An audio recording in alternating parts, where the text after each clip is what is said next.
আসসালামু আলাইকুম। Tuhin telecom and mobile repair training সেন্টারের পক্ষ থেকে সবাইকে জানাই ধন্যবাদ। বিগত দিনে যারা এমআরটি ডোঙ্গলটা ফালাই রাখছেন, নতুনভাবে একটা সেট আপ আসছে, এটা হচ্ছে আপনার এফআরটি নামে। এমআরটি ডোঙ্গলটা এফআরটির টুলস দিয়ে আপনি ইউজ করতে পারবেন। যেমন আমার এই এমআরটিটা বিগত দিনে ফালানো ছিল, এই এমআরটিটা এখন আমি ইউএসবিতে লাগালাম। লাগানোর পর যে ক্রোম ব্রাউজার থেকে আপনার এফআরটি টুল নামে একটা রার ফাইল আছে, ওইটা ডাউনলোড দেবেন, মানে সেট আপ ফাইলটা ডাউনলোড দেওয়ার পর আপনি আপনার পিসিতে ইনস্টল করবেন।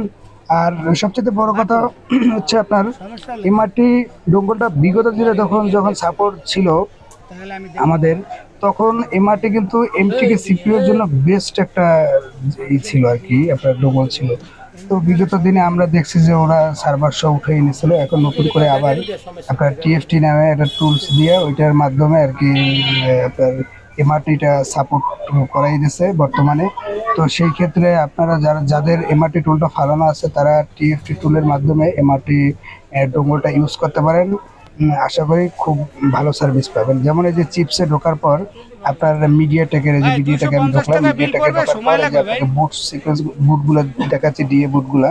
তো এই বিভিন্ন অসংখ্য সাপোর্ট আছে, যে অনেক অনেক মিডিয়াটেকের সাপোর্ট আছে, যেগুলা আপনার অন্য আনলক টুলে পর্যন্ত সাপোর্ট নাই, এরকমের কিছু সাপোর্ট আছে। তো আসলে এমআরটির বর্তমানে নতুন করে বলার মতো কিছু নাই।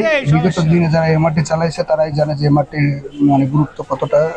কিন্তু এর ভিতরে এমআরটির সার্ভার অফ করে দিচ্ছে, যার কারণে আমরা অনেক এমআরটিটা ফালাই রাখছি, বা অনেকে বিক্রি করে ফেলেছে, বা অনেকে ফালাই দিছি সোজা কথা। তো আমার এক বড় ভাই আমাকে এমআরটিটা, আমি তার কাছে চাওয়ার সাথে সাথে সে দিয়েছে, যদিও তার কাছে দুইটা ছিল, তারপর দিচ্ছে। আলহামদুলিল্লাহ আমি এখন সাকসেস।